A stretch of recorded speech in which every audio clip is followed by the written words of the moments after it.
La parole est à monsieur Hubert Ott pour le groupe démocrate.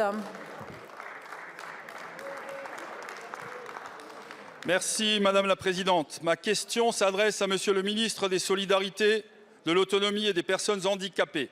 Monsieur le ministre, ma question porte sur l'effort entrepris par la Nation pour revaloriser le secteur médico-social qui a été en première ligne durant la pandémie et sur certains angles morts qu'il nous reste à régler.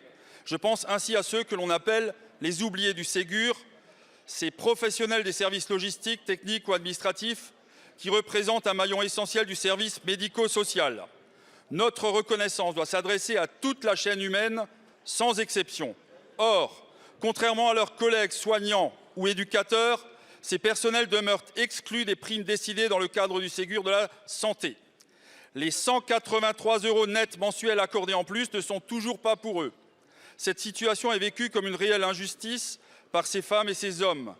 Agents d'entretien et de maintenance, secrétaires, agents d'accueil, comptables, ressources humaines ou équipes de cuisine. Une partie des professionnels a bénéficié d'un rattrapage du Ségur, mais uniquement pour certaines catégories ayant un lien avec la santé et l'accompagnement direct. Infirmiers, psychologues, moniteurs d'atelier. Continuer à exclure une partie du médico-social revient à instaurer un système à deux vitesses. Toutes les professions utiles au fonctionnement des établissements et services de santé sont garantes de la bonne prise en charge des patients et des usagers au sein de ces institutions.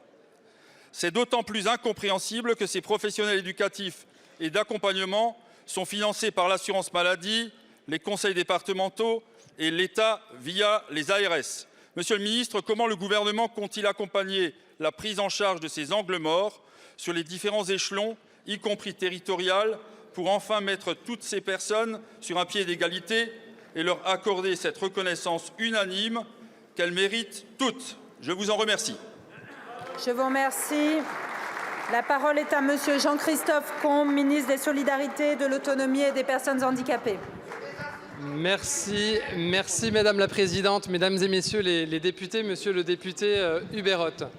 Vous avez raison, l'attractivité des métiers, c'est l'une des priorités de mon action depuis le mois de juillet dernier. Cette revalorisation du secteur, elle doit passer par tous les leviers que nous devons actionner, par la formation des professionnels, par l'amélioration des conditions de travail, mais également par les revalorisations salariales. Et de ce point de vue, je rappelle que nous avons produit une augmentation inédite de l'ensemble des salaires des professionnels du secteur social et médico-social. Le Ségur de la santé a concerné 700 000 salariés, 700 000 professionnels qui ont été augmentés de 183 € par mois.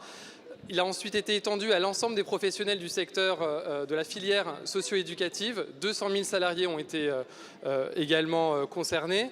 Et de nouvelles augmentations ont eu lieu à la fin de l'année dernière pour continuer à étendre ces mesures du Ségur de la santé. Je pense notamment aux maîtres de maison ou à d'autres surveillants, notamment de nuit, qualifiés.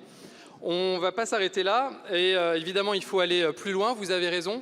C'est pourquoi, notamment dans le secteur associatif, j'ai invité l'ensemble des représentants des employeurs, mais également des salariés, à négocier une convention collective unique de branche pour le secteur sanitaire, social et médico-social, qui est la seule réponse qui permettra d'augmenter durablement et de revaloriser durablement les parcours de l'ensemble des professionnels du secteur, y compris ceux que vous mentionnez. Et pour cela, l'année dernière, en février, les départements et l'État se sont engagés à accompagner cette démarche de 500 millions d'euros. Donc maintenant, il ne reste plus qu'à négocier cette convention collective unique. Et je le dis, c'est la seule solution pour que tout le monde soit concerné par ces revalorisations salariales. Revalorisations salariales qui ne sont pas que le seul levier pour améliorer l'attractivité des métiers. Il faut actionner tous les leviers, les parcours professionnels, favoriser la valorisation des acquis d'expérience et qualifier l'ensemble des faisans fonctions. Merci.